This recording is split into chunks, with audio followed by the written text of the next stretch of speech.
Hello everyone, आज हम पढ़ने वाले हैं आईपी। तो सबसे पहले तो वीडियो को आगे बढ़ने से पहले वीडियो को लाइक, चैनल को सब्सक्राइब कर दो और आईपी पढ़ने के लिए रेडी हो जाओ। अपनी कॉपी, पेंसिल, पेन सब खोल के बैठ जाओ।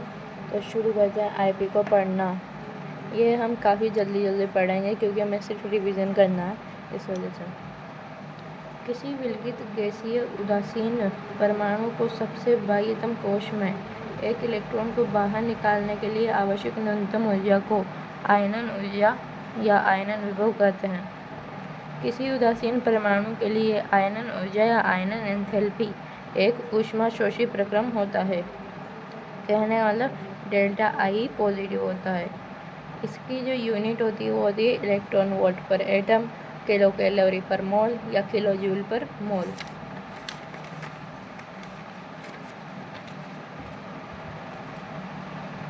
उसके बाद जो नेक्स्ट आता है वो आता है कि कौन से प्रक्रम के लिए केवल प्रथम आयनन को प्रदर्शित किया जा सकता है।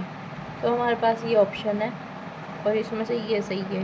ये इस वजह से सही नहीं है क्योंकि ये सॉलिड है और सॉलिड में हमें पहले तो सेडिमेंटेशन एनर्जी, ऊर्ध्वपातन ऊर्जा देनी पड़ेगी इसे गैस में बदलने के लिए। इस वजह से ये गलत हो जाएगा। हमें सिर्फ आयनन ऊर्जा चाहिए। उसके बाद ये देखो, ये गैस है। हमने पढ़ा था कि हमें एकल विलगित गैसीय परमाणु चाहिए। ये गैस तो है लेकिन विलगित नहीं है, एकल परमाणु नहीं है।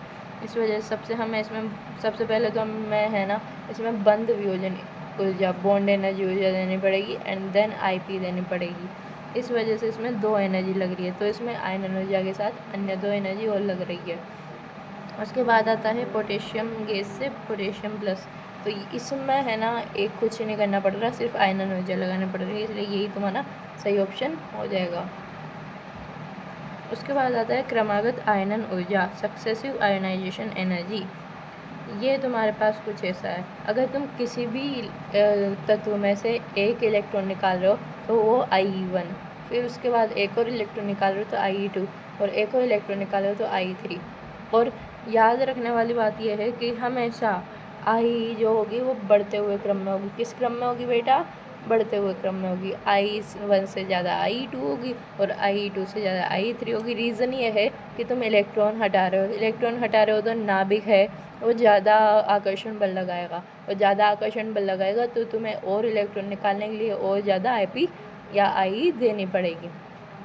उसके बाद आता है तुम्हारे पास कुछ क्वेश्चन। कौन सी स्पीशीज के लिए I1 कम ज़्यादा है I2 से? I1 I2 से ज़्यादा ऐसा पूछा है। तो ऐसी कोई भी स्पीशीज नहीं है जिसके लिए I1 I2 से ज़्यादा है, क्योंकि जो इलेक्ट्रॉन है वो कम होने पर तुम्हें ऑफकोर्स ज़्यादा ऊर्जा देनी पड़ेगी। उसके बाद आता है आयनन ऊर्जा को प्रभावित करने वाले कारक। आवर्त में यानी ना पीरियड बात करें तो भेदक क्षमता, पेनिट्रेशन पावर, ये किसे आयनन ऊर्जा को प्रभावित करता है। जो तुम्हारी नाभिक से समीपता है वो इस आधार पर होती है SPDF, यानी सबसे पास में S उपकोष होता है, फिर P उपकोष, फिर D उपकोष और सबसे दूर होता है F उपकोष। तो जो इस वजह से हम बोल सकते हैं ना कि जो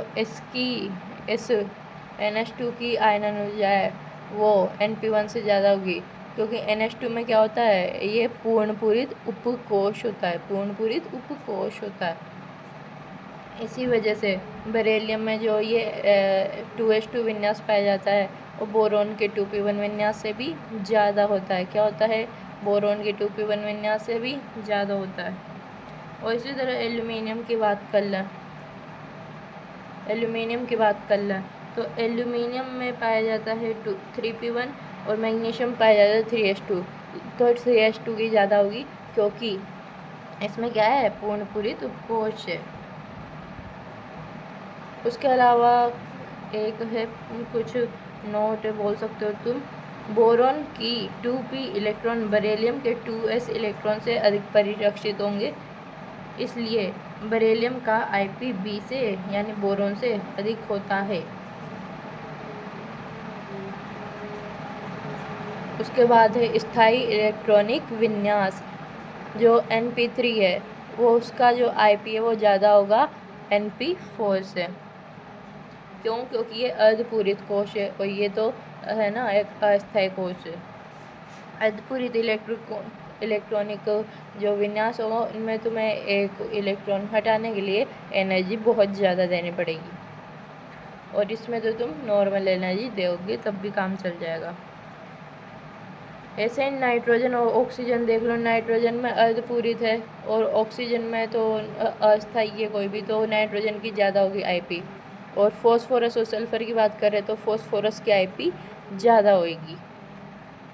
एक नोट आता है, ऑक्सीजन में 2p इलेक्ट्रॉन को बाहर निकालना आसान होता है क्योंकि इलेक्ट्रॉन इलेक्ट्रॉन प्रतिकर्षण बढ़ जाता है।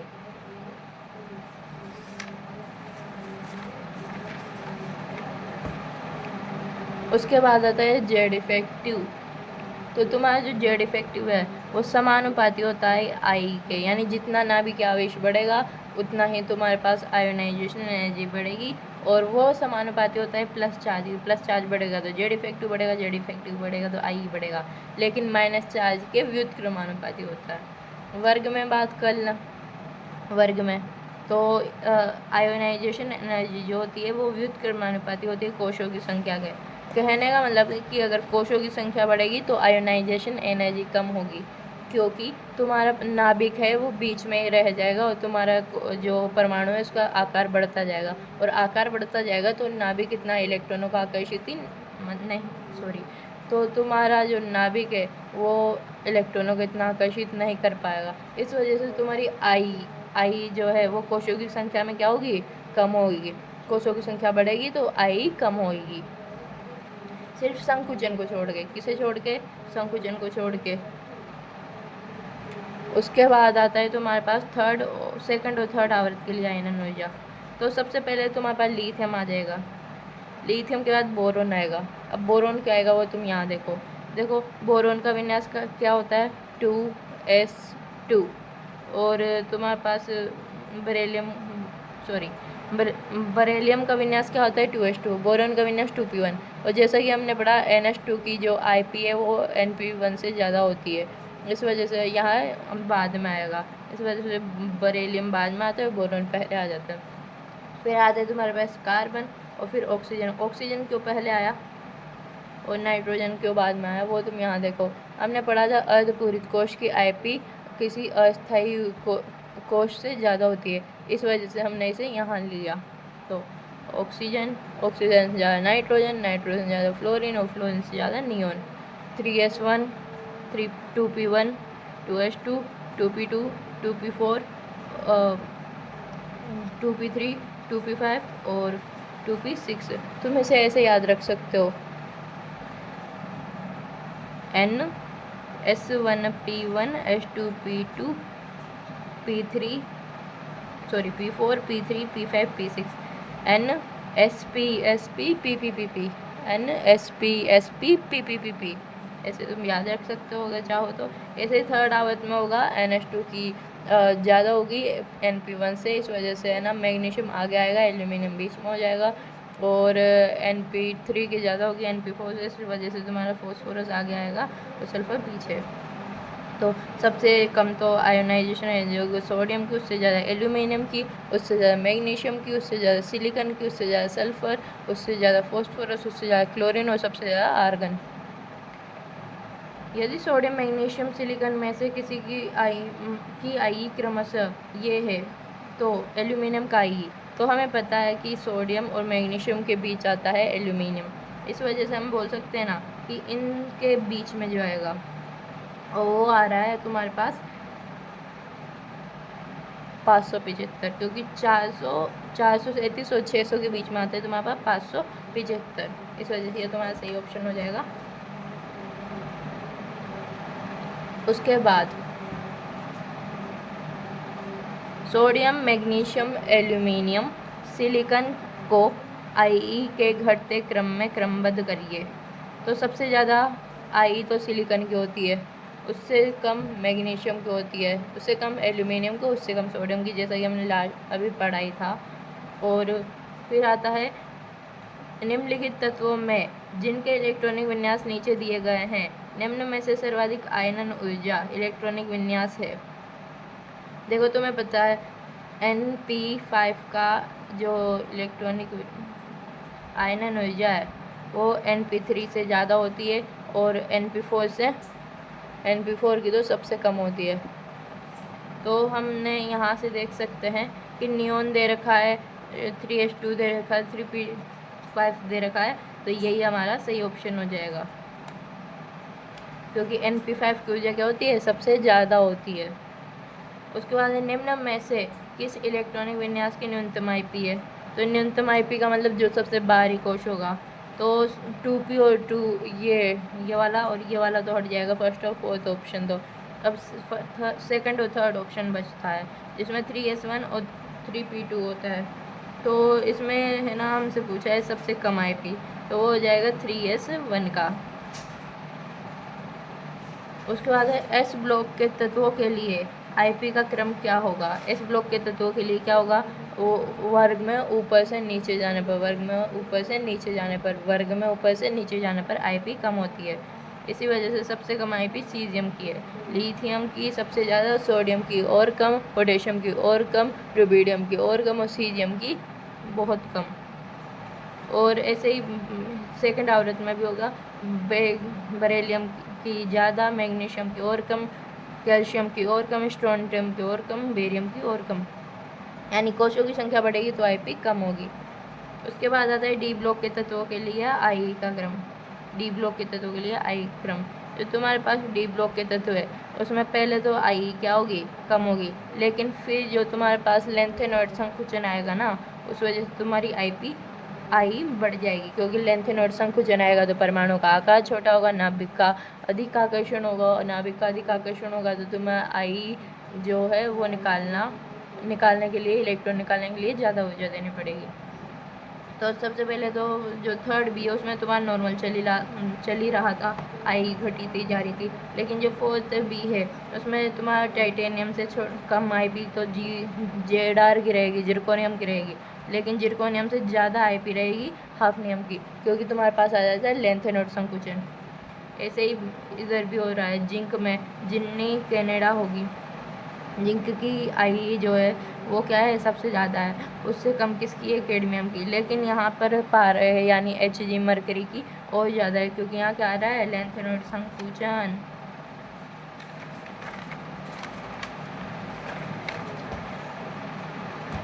निम्न में से अधिकतम IP है, zirconium, titanium, none of this या हाफनियम। तो हमें पता है हाफनियम की, किस कारण, लेंथेनॉइड संकुचन के कारण, लेंथेनॉइड संकुचन के कारण। P ब्लॉक के तत्वों के लिए आयनन ऊर्जा का क्रम। P ब्लॉक के तत्वों के लिए जब भी आयनन ऊर्जा पूछ ले तो क्या करो, सबसे पहले तो P ब्लॉक के तत्वों को लिख लो, और इसमें बोल रहा है, ट्रिक बता दूँ तुम्हें, आधे इधर जाओ, आधे इधर जाओ और बाकी जो बचे वो मेरे साथ आओ। गैलियम बोल रहा है कि आधे इधर जाओ, आधे इधर जाओ, बाकी जो बचे वो मेरे साथ आओ। तो बोरोन तो गया, इधर थेलियम भी गया, और इंडियम और एल्यूमिनियम गैलियम के साथ आ गया। ऐसा तुम ट्रिक के तरह याद रख सकते हो। बाकी इसके नॉर्मल बताऊं तो सबसे कम IP होता है, या सबसे ज़्यादा जो I होता है वो होता है बोरॉन का, उससे ज़्यादा होता है गैलियम का, क्योंकि हमारे पास क्या आ जाता है, ट्रांजिशन संकुचन, संक्रमण संकुचन आ जाता है। फिर उससे ज़्यादा होता है हमारे पास एल्यूमिनियम का, फिर हमारे पास आता है इंडियम का और कम हो जाता है, लेकिन इंडियम का ज़्यादा होता है गैलियम से। यार मैंने गलत बोल दिया, वापस से सुनो। सबसे ज़्यादा I तो होगा बोरोन का, उससे ज़्यादा I होगा गैलियम का, उससे ज़्यादा I होगा एल्यूमिनियम का, फिर उससे ज़्यादा I जो होगा तुम्हारे पास वो हो जाएगा इंडियम का, और सबसे ज़्यादा थेलियम का। ठीक है। अब तुम्हें ये यहाँ समझ में नहीं आएगा, तुम यहाँ देख सकते हो, सबसे ज़्यादा तो बोरोन का, उससे कम होगा एल्यूमिनियम का, उससे कम होगा गैलियम का, उससे कम एल्यूमिनियम का, उससे कम इंडियम का और सबसे कम थेलियम का। इसे तुम अच्छे से देख लो, यहाँ पे सबसे ज़्यादा बोरोन, उससे कम थेलियम, उससे कम गैलियम, उससे कम एल्यूमिनियम, उससे कम इंडियम।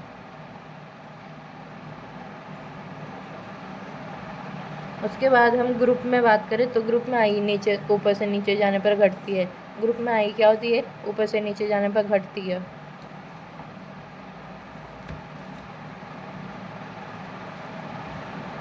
कुछ नोट है वो देख लो। समस्थानिक आयनन ऊर्जा समान होती है। आवर्त सारणी में न्यूनतम आयनन ऊर्जा सीजियम की होगी क्योंकि इसका परमाणु आकार सबसे बड़ा होगा। आवर्त सारणी में अधिकतम आयनन ऊर्जा हीलियम की होती है और आवर्त सारणी में न्यूनतम आयनन ऊर्जा क्षारीय धातु की होती है। किसकी? क्षारीय धातुओं की, जो सोडियम, पोटेशियम, रुबिडियम, सीजियम है उनकी।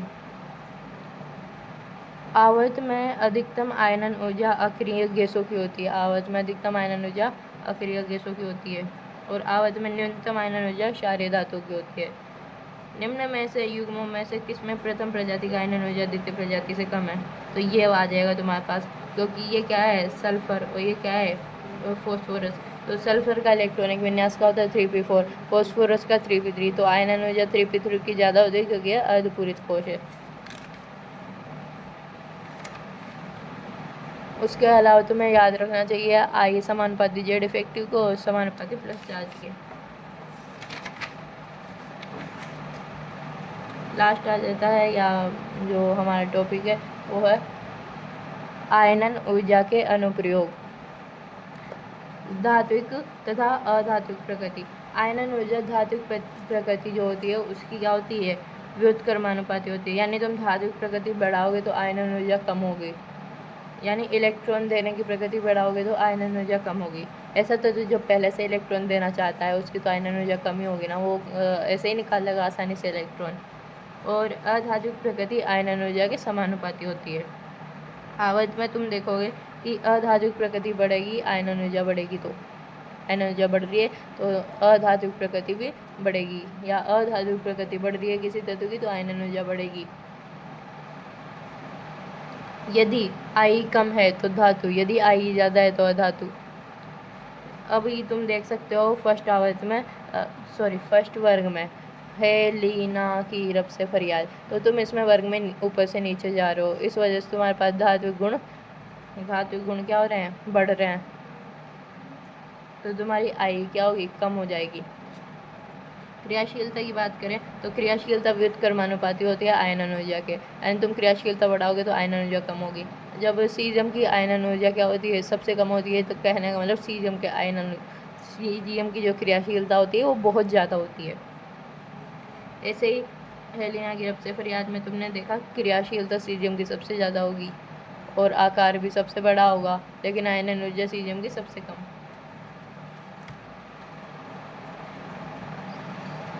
उसके बाद है संयोजी इलेक्ट्रॉनों की संख्या, नंबर ऑफ वैलेंस इलेक्ट्रॉन। संयोजी इलेक्ट्रॉनों की संख्या, नंबर ऑफ वैलेंस इलेक्ट्रॉन। संयोजी इलेक्ट्रॉनों की संख्या, प्रथम उच्चतम कूद से पहले आयनन ऊर्जा के निम्न मानों की कुल संख्या। ये प्रथम उच्चतम कूद, ऐसी वाली कूद कब लगेगी? जब तुम्हारे पास क्या आ जाएगा? कोई स्थायी इलेक्ट्रॉनिक विन्यास आ जाएगा, जैसे कि तुम्हारे पास नियोन का आ गया, NH2 NP6 आ गया, या कोई और स्थायी इलेक्ट्रॉनिक विन्यास आ गया, तब ये कूद लगती है। और ये तुम कैसे देखोगे? तुम्हारे पास कितने इलेक्ट्रॉन थे लास्ट में? अब यहाँ 5 है, यहाँ 10 है, यहाँ 15 है और यहाँ 100 है, तो यहाँ सबसे ज़्यादा जंप थी। इस वजह से हम बोल सकते हैं कि इसे स्थायी इलेक्ट्रॉनिक विन्यास 3 इलेक्ट्रॉनों के बाद प्राप्त किया। तो इसमें जो संयोजी इलेक्ट्रॉनों की संख्या ऑक्सीकरण अवस्था हो जाएगी, वो इन तीनों को जोड़ लेंगे हम, इनके पहले को 1 2 3, तो वो थी इसकी संयोजी इलेक्ट्रॉन संख्या और ऑक्सीकरण अवस्था। उसके बाद है हाईएस्ट आईपी जंप, यानी अक्रिय गैस विन्यास के कारण होती है। सबसे ज़्यादा आईपी जंप, जैसा कि मैंने बताया तुम्हें, अक्रिय गैस विन्यास होगा तब होगी। ऐसे ही तुम मैग्नीशियम से 1 निकाल रहे हो तो इसमें 1 इलेक्ट्रॉन निकाल रहे हो तुम, फिर मैग्नीशियम +1 से 1 और इलेक्ट्रॉन निकाल रहे हो, मैग्नीशियम +3 से 1 और इलेक्ट्रॉन निकाल रहे हो। क्यों? क्योंकि तुम्हें यहाँ नियोन का जो स्थायीकरण है वो प्राप्त हो चुका है। अब तुम बोलो कि हम तो उसमें से भी 1 और निकालेंगे, तो तुम्हें अब बहुत बहुत बहुत ज़्यादा आई देनी पड़ेगी।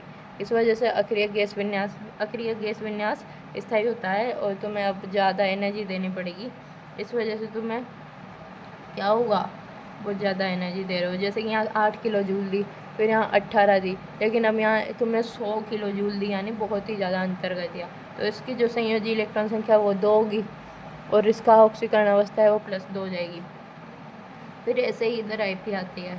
अब इधर तुम क्या देख रहे हो? इधर हाईएस्ट जंप यहाँ लग रही है, कहाँ लग रही है, यहाँ लग रही है, क्योंकि यहाँ 195 हुआ, सीधा 555 बहुत ज़्यादा है जो कि।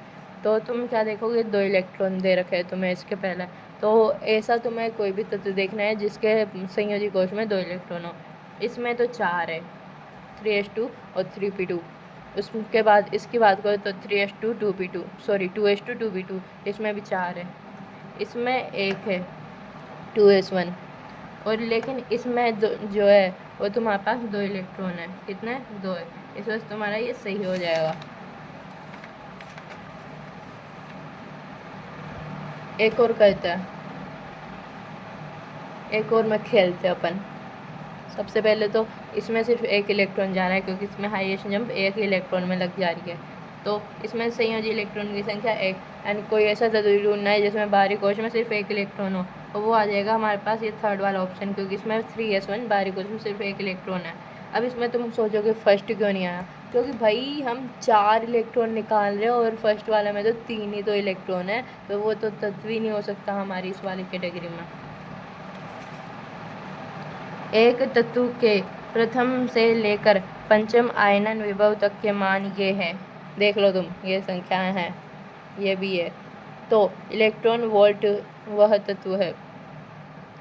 सबसे पहले तुमने 7 से 14 किया, 14 से 34 किया, 34 से 46 किया, लेकिन 46 से तुम सीधा 162 पे आ गए, यानी तुमने बहुत बड़ी जंप मान लिया। अब यानी अक्रिय गैस विन्यास का, तो वो हो जाएगा तुम्हारे पास सिलिकॉन, क्योंकि तुमने कितने किए, 1 2 3 4 चार ऐसे तत्व देखो जिसमें 4 क्या हो, जिसमें बाह्य कोश में 4 इलेक्ट्रॉन हो, तो वो तुम्हारे पास हो जाएगा सल्फर, सॉरी सिलिकॉन हो जाएगा। तुम देख सकते हो इसके बाहरी कोश में 3s2 3p2 इलेक्ट्रॉनिक विन्यास होता है। उसके बाद कुछ और एग्जांपल देखते हैं। NS2 NS1 किस में रहेगा, जिसमें एक ही इलेक्ट्रॉन होगा, एक ही इलेक्ट्रॉन के बाद हाईएस्ट जंप लग जाएगी। फिर NH2 आएगा, NH2 में किस में, जिसमें 2 इलेक्ट्रॉन के बाद हाईएस्ट जंप लगेगी।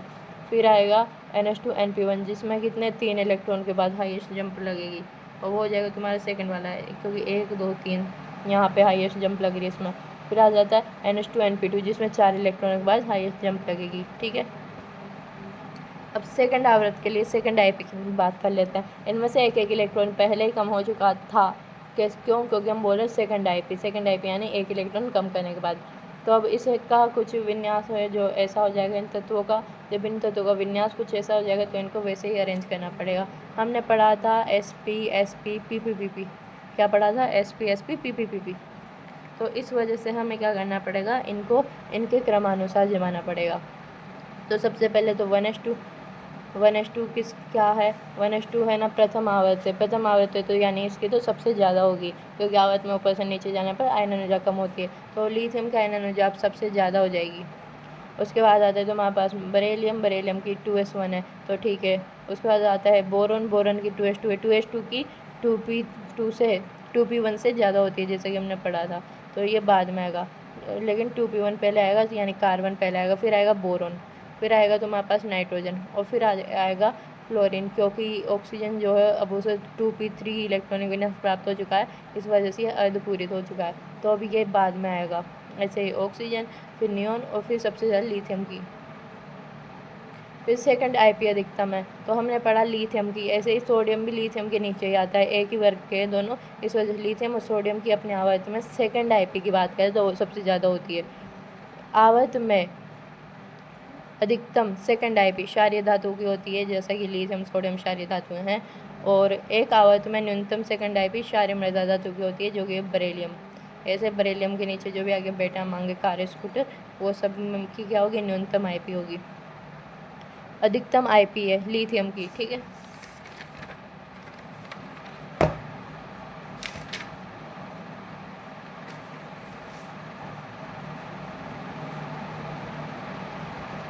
तो भाई अब हमारा इलेक्ट्रॉन ग्रहण एंथैल्पी आ चुका है, एंड आज का हमारा टारगेट तो भाई इलेक्ट्रॉन रेडियस ही था, यानी सॉरी इलेक्ट्रॉन की आईपी थी, आयोनाइजेशन एनर्जी। तो आज के लिए इतना ही, and thank you for watching this video को लाइक कर देना, एंड चैनल पे नए हो तो चैनल को सब्सक्राइब कर देना। बाकी मिलते हैं अगली वीडियो में एक और नए टॉपिक के साथ। Bye bye.